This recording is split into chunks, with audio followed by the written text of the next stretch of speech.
What makes a great educator? I mean, that educator that truly transforms lives, inspires hearts, and uplifts communities. That educator that we all remember, that educator that we were inspired to be better from. Welcome to another episode of the Contagious Culture Podcast. My name is Kyle King. I'm your host. And the goal of this podcast is simple: to help you create an ecosystem of academic excellence. Through inspiring conversations, practical strategies, and actionable insights, we help and empower educators, change makers, and leaders just like yourself. Do one thing: foster trust, collaboration, so that they can ultimately create an ecosystem of academic excellence. I have one of my greatest friends with me again today, and we were backstage talking about just a phenomenal topic. And we were like, let's stop and let's talk about this now so that we can be able to share this with the world. Qiana, how you doing? I'm great. How are you? Thank you I for having am. me back. Look, I am phenomenal. I told you last time, I was like, look, after that episode, yeah, we're gonna run it back. We're gonna run it Woo! back. Yes. Back. One of the things that we were talking about that, I give credit to you for, because it was completely your idea, where you were talking about with educators, there's a lot of dimensions of educators. And you continue to talk, and you said one phrase that is going to be the premise of our conversation today. And you said, I'd love to have a conversation or bring awareness to the anatomy of an educator. And I was real left, and I was talking about like puzzle pieces and all kinds of other things. But when you said the anatomy of an educator, I thought back to like when we used to learn anatomy in class before we got all like weird in education these days. And talk to me about what you meant, and maybe some of the components that you believe are important in shaping this anatomy of a great educator. So for me, I think I'm very visual. And so I think in terms, not only in visual terms, but I also think in like agricultural terms, in a Mhm. sense, like farming. And I think when it came to the anatomy of an educator, I was thinking in the totality of the educator, like the personhood Mm. of the educator. And so that personhood sometimes gets lost for like many reasons. Like I think sometimes that person has to that personhood of the educator has to come back from something. In the Greek is called an anastasis. And an Mm. anastasis is like a debilitating state. It's like when a person is almost in a comatose state, and they're almost just like on this like educational life support. And I think a lot of educators are dealing with the fatigue of education. They're dealing with the fatigue of education from many different aspects. It could be the salary, it could be the fact that they're not able to tap into who they are as a natural educator. They can't find their joy anymore.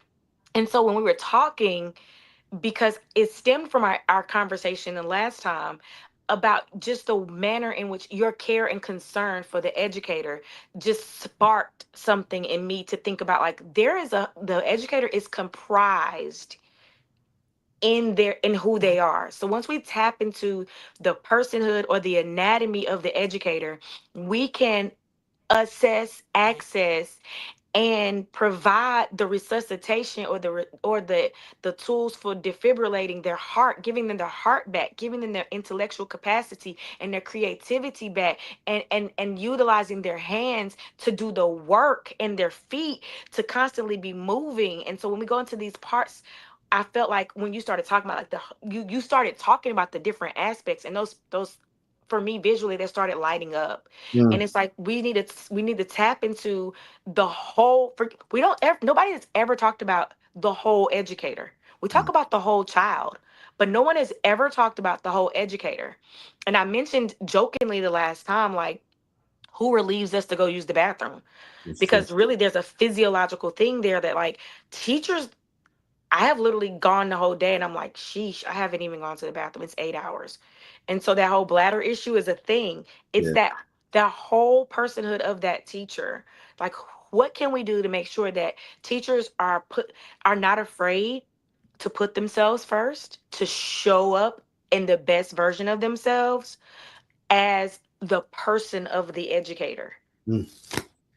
I have so many thoughts. Um, and what I'm going to do is I'm going to walk through the components. And if there's anybody that's watching the live when it drops, I want you to completely challenge it. And you can be a troll in the comments and we can clap back on another episode. So I believe there's 6 major components when I think of the anatomy of an educator, and then push back on me because you may have different perspectives as well. And I'm going to take some time just going through each component and why I believe that is that component. Number one, and these aren't in any type of order. Number one is the hands. And, I believe culturally as Blacks, we use our hands a lot. We're very theatrical and performative in our own culture.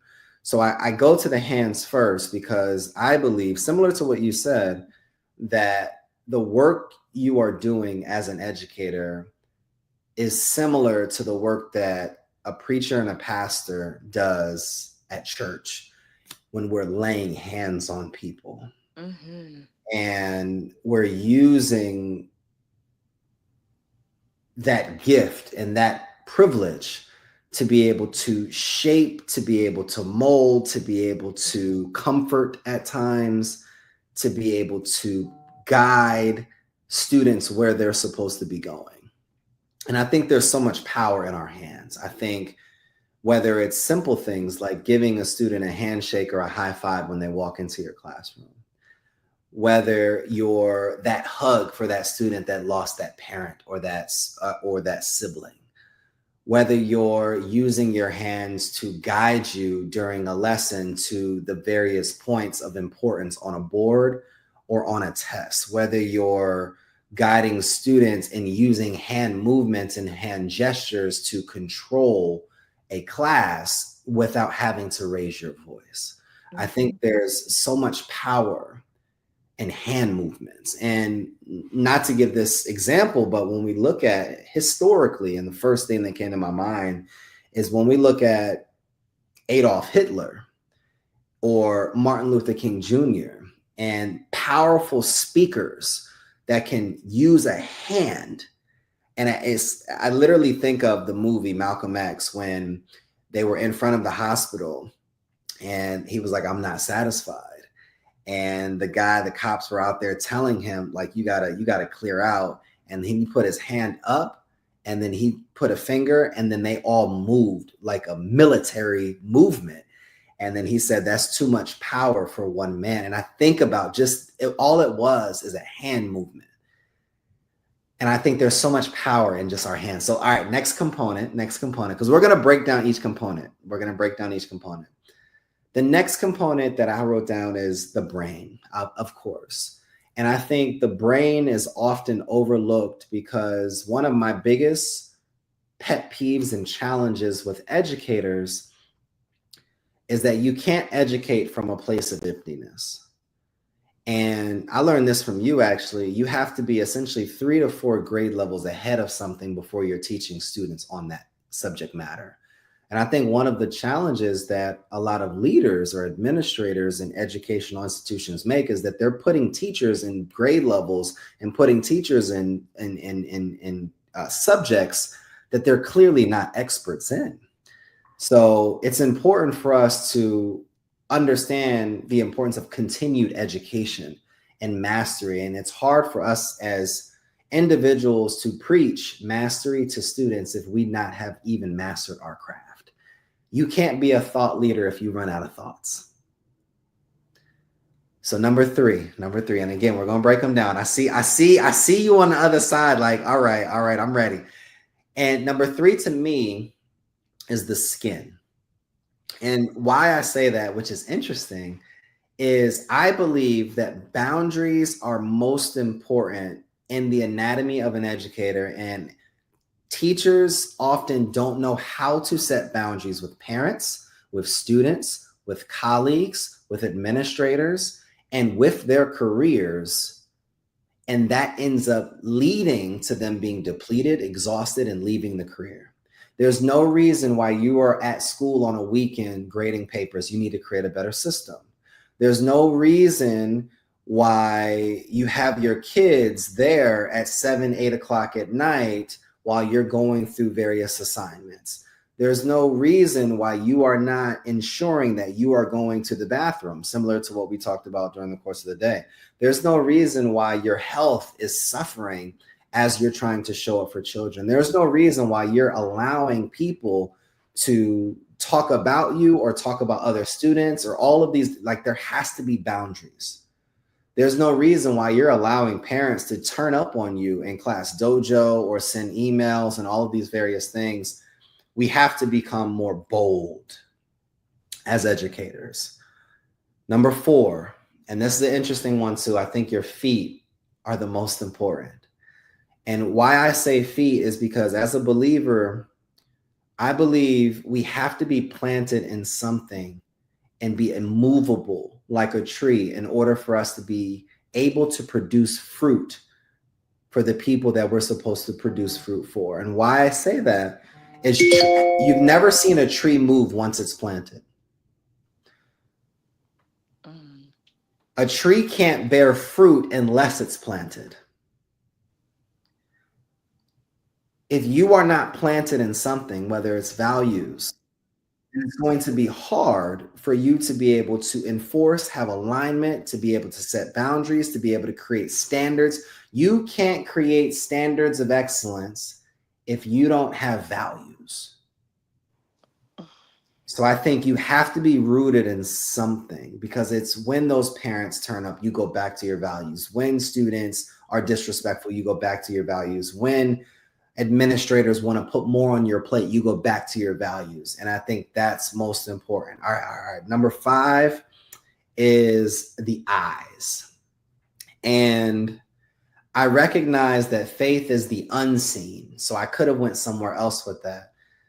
But I recognize that you have to have vision as an educator so that your students, I'm going to tell the story real quick, and then I'm going to move to the last point.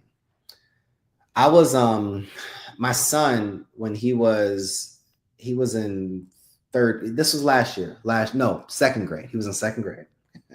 Crazy story. He was in second grade, and we had to go get him some like note cards before he went to school that day. So in the morning, before I was teaching at this time.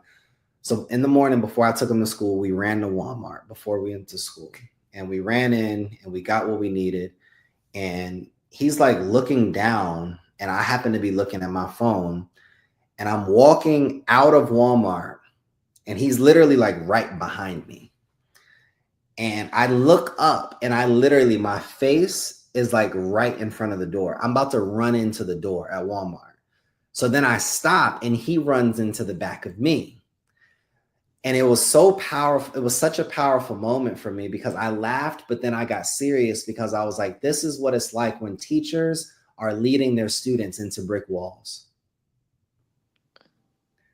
You have to be able to have vision. Like, where are you leading your children? Because wherever you lead them, they will come. But if you don't have vision, you're not going to be able to lead them anywhere outside of that classroom. Mm-hmm. And then I think ears are most important, because you have to listen to your students. I think education is one of the only industries that make decisions and don't consider the end user in their decisions. One of the beautiful things that you said last time is like, look, if I'm screwing up as an educator, like, y'all tell me, like, what do y'all need to be? Like, I work for you. And if you're not willing to humble yourself and listen to what your children need, there's no way that you can get them to the point where they're destined to be.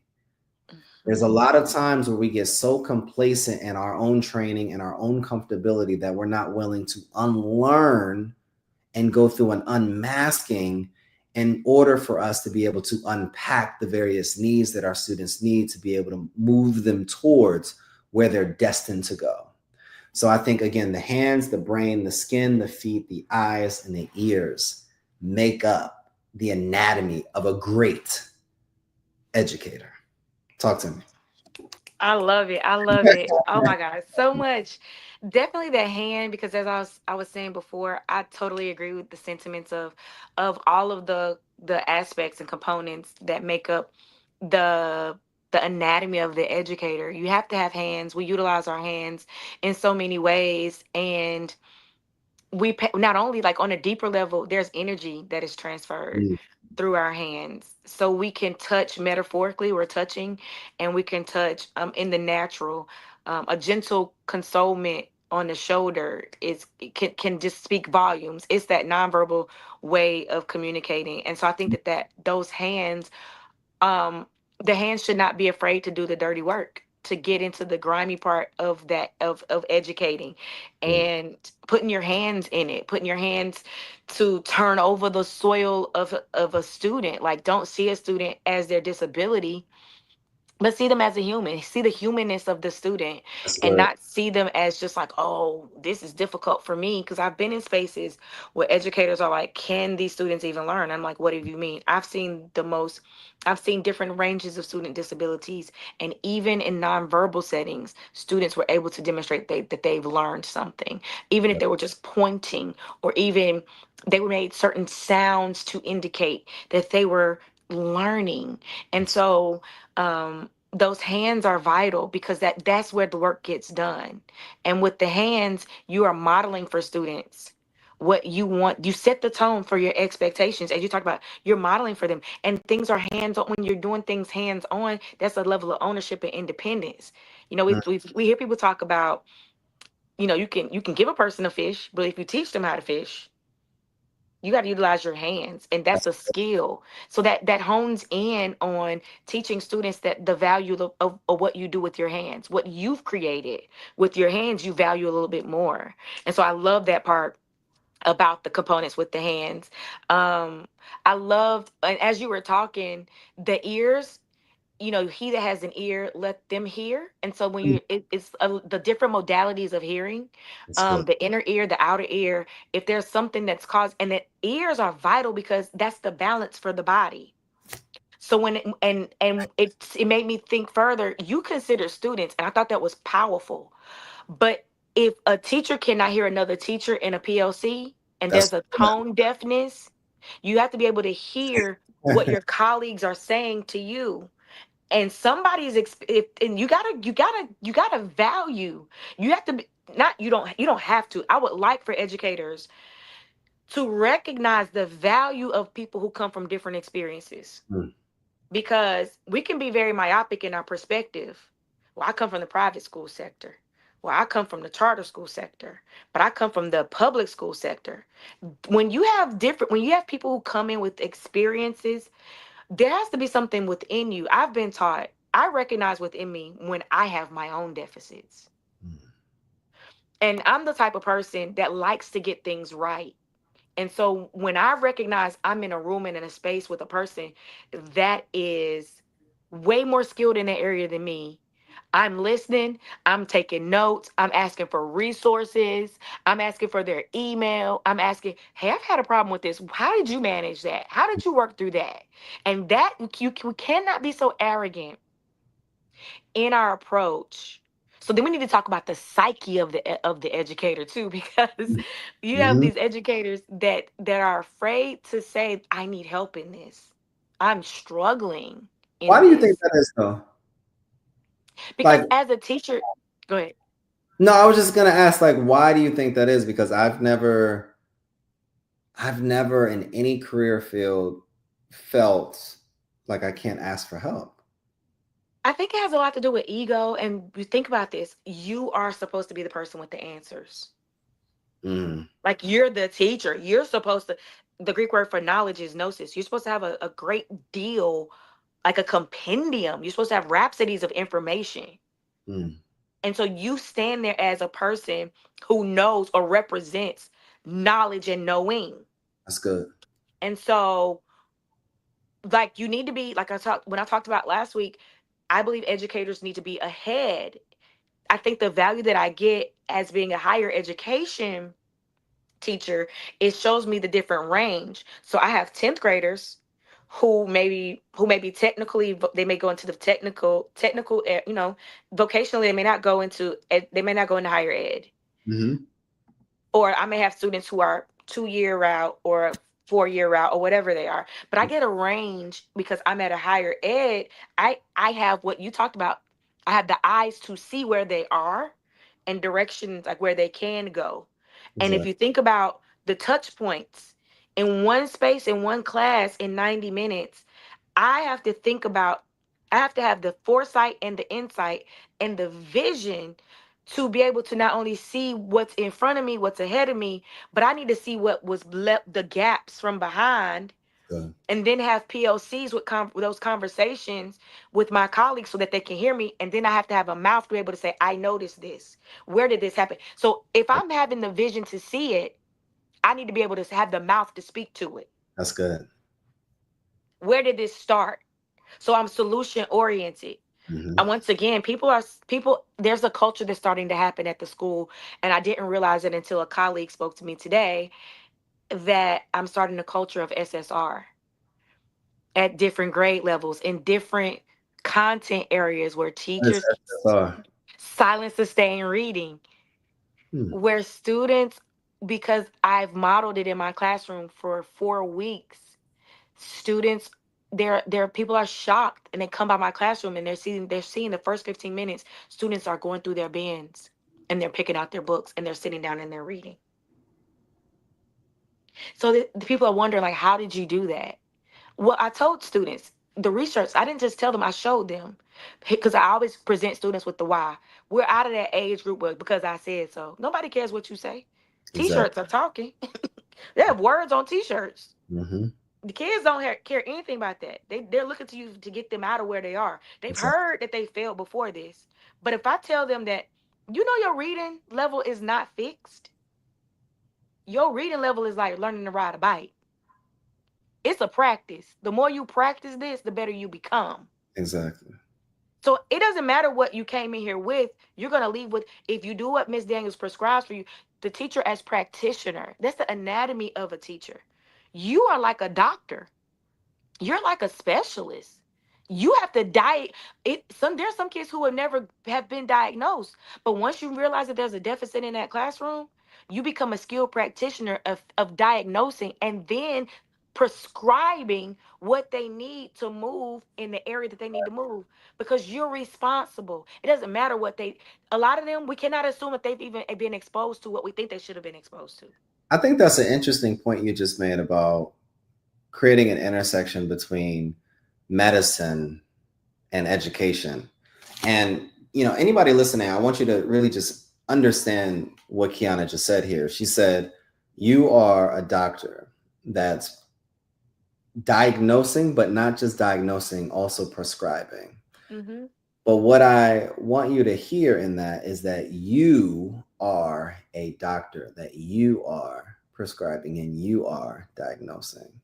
You're And not not on a deficit, not even on like, let me give them a label of this. But I'm talking about in the problem sense. Like, you recognize that there's a problem and you mm, mitigate that and you fix that.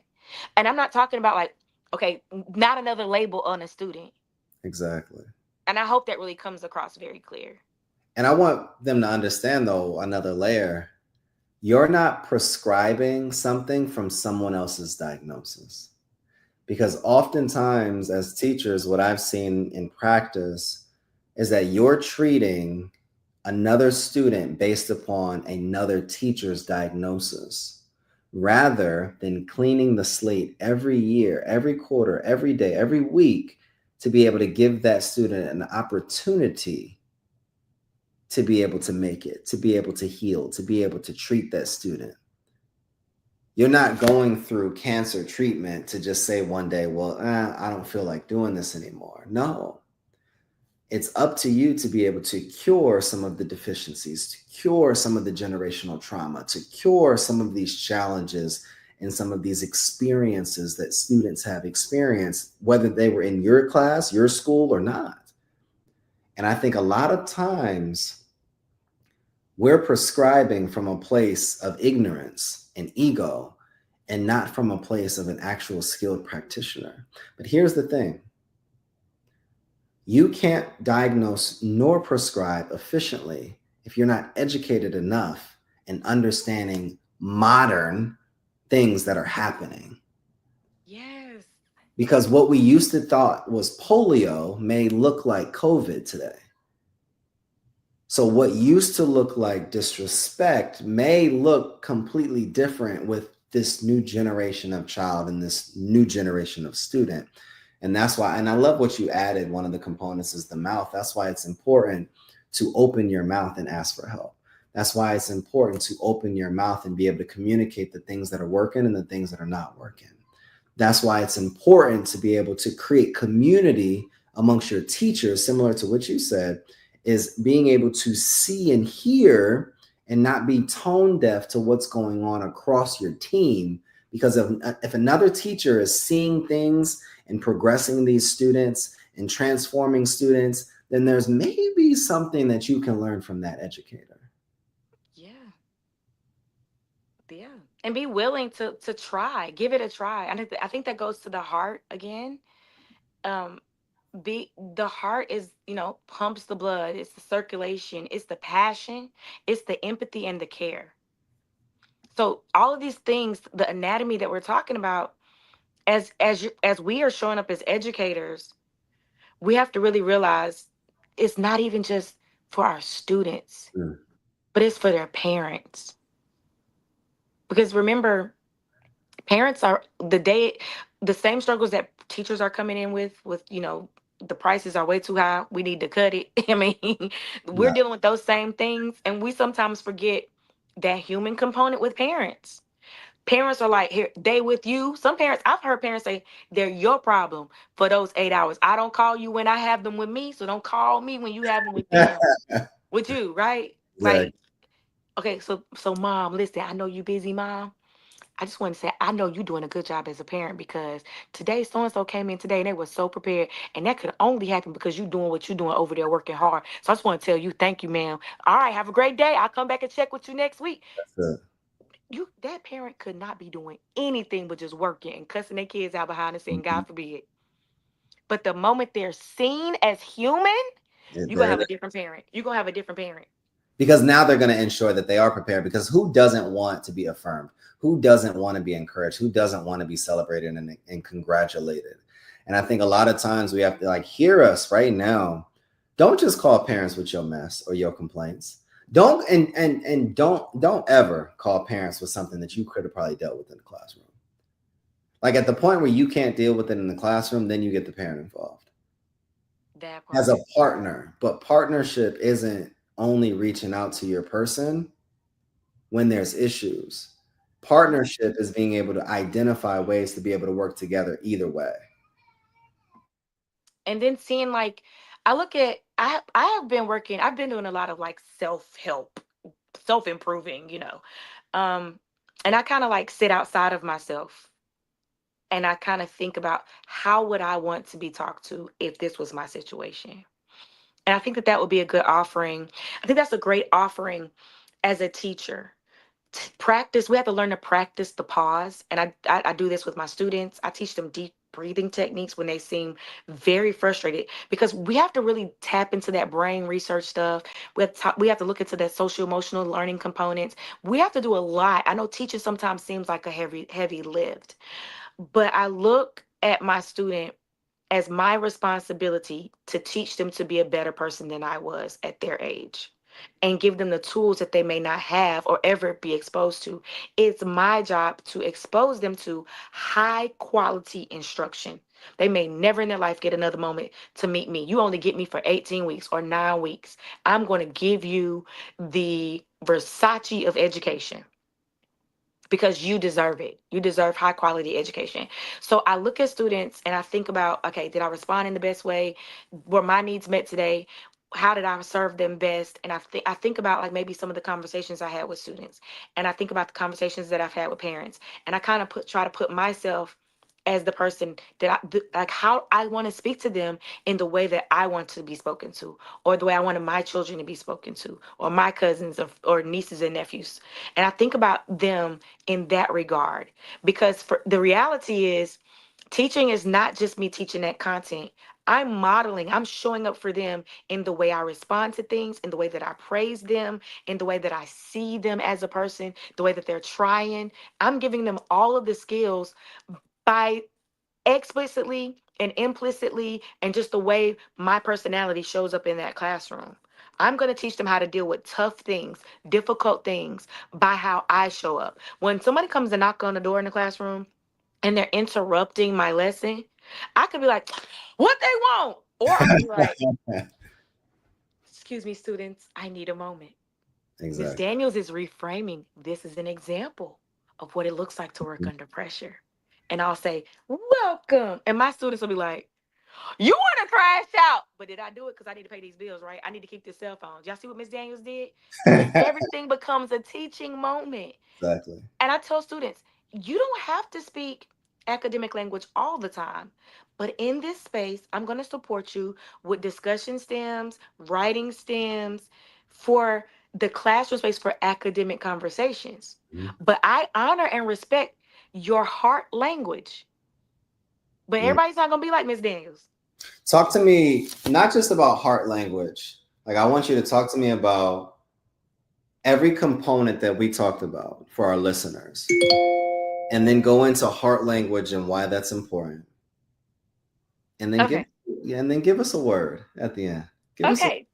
So we talked about the skin. That is the biggest organ. And so when we create those barriers, we have the eyes, the ears, the hands, the feet, the heart, the brain, the mouth, all of these things coalesce into one person. So, how we show up is vitally important to how our children will show up. They'll come into our space because they'll look forward to seeing our classroom, because our classroom ultimately becomes the safe place for them to be taught to holistically. And so I think all of these aspects are important for us to make sure that we kind of like have a mental checkbox. Okay, how are my hands today? Did I sanitize my hands so I'm not imparting anything that I don't want to see produced? I want to plant good seeds. I want the harvest of these seeds to be good, even if I don't see them in this semester. I may see it next semester. I may see it the next year. I may never see it. We want to make sure that we have a contagious culture, that what is being imparted with our hands, our mouths, our eyes, our facial expressions, how we show up, our heart, those implicit things that need to be removed, those implicit biases that need to be unearthed from our heart. We need to unearth that stuff and burn it up and get rid of it, so that when we show up in these spaces, we're a vibe for the kids, that they want to be in that classroom. Not that it's weird that they're our friend, we don't want that, but we want them to show up in that space so that they can be the ultimate student and student learner and scholar that we know that they could be. And so you need to be their champion. I forgot the lady that said it, but I remember watching her TED talk, and I watch her TED talk every year, and I have a little card on my desk that talks about every student needs a champion. You need to be that champion, but it's all in how we show up.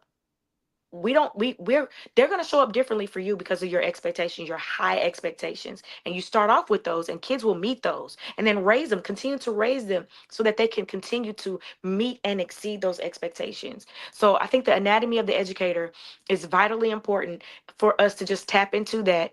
And you as a whole individual, you matter as an educator. And sometimes we're forgotten, we're looked over, we don't feel like we have that voice, but make your voice valuable and make it count. Um, Kyle, I forgot the other thing I'm supposed to say.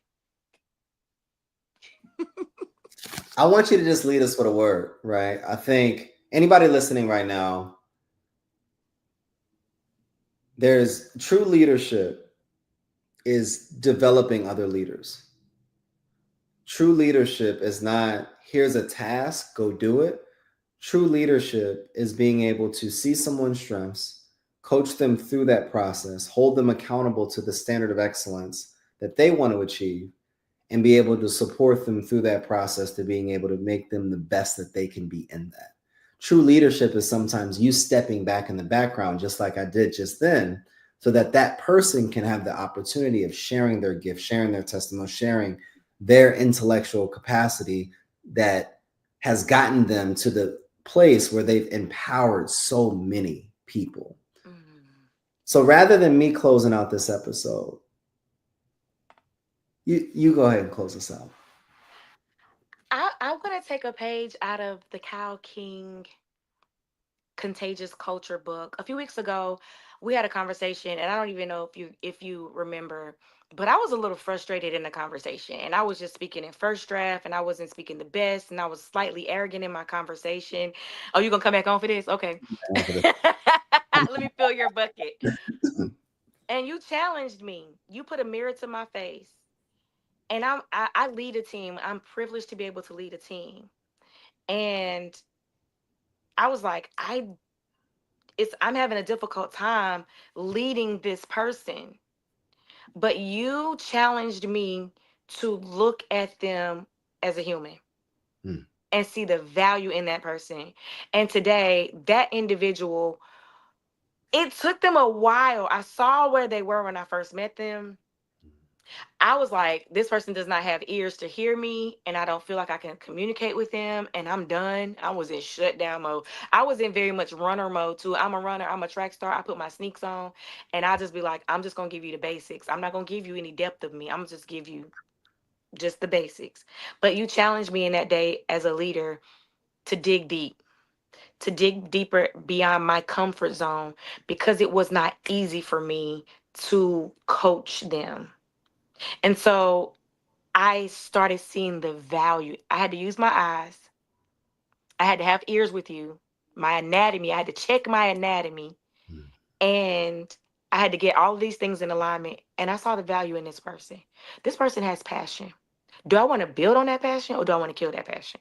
Mm. And so I wanted to build on that person's passion and recognize that for the short time that I'm with her, that I have the ability to make or break. And she doesn't even recognize how much she needs me and I need her. And the energy that she brings, it's like that fire and fire together because we created a combustion. And I filled her bucket because I saw her as a stronger educator. And some of the things that we've been working with her on, she's utilizing them and implementing them. And she's starting to ask me more questions. But the one thing I did is I recognized her style, what she needs from me. And I asked her, how can I support you? Because my coach, Mr. Kyle King, taught me, find out what she needs, how you can support her. And I did that and I praised her. I was like, I made a huge deal. Words of affirmation mean something to her. I had to discern that. That comes from the heart. That's that discernment, that inner core of discernment. There's a person, a great leader who I subscribe to, who walked with some of his coachees and disciples for 3 years. He only had 3 years to impact these people. And I'm going to say this, you may not have 3 years to make a lasting impact and impression, but people will literally remember how you made them feel. Maya Angelou talks about the fact that they may not always remember what you say, but they will remember how you make them feel. As educators, we're coaches. I think of myself as not just a teacher, but I think of myself as a coach. That makes it a little easier for students to handle the firmness from me. Because I say, hey, it's like we're working out. You haven't worked your brain out and you haven't been reading 4 hours during the summer. So I need you to stop belly aching. I know you don't like reading, but that comes from something. Because you haven't found the genre that gets your goat. When you say to me you don't like it, it's because you've had a bad experience with it. All right. So it's your job to hear and hear.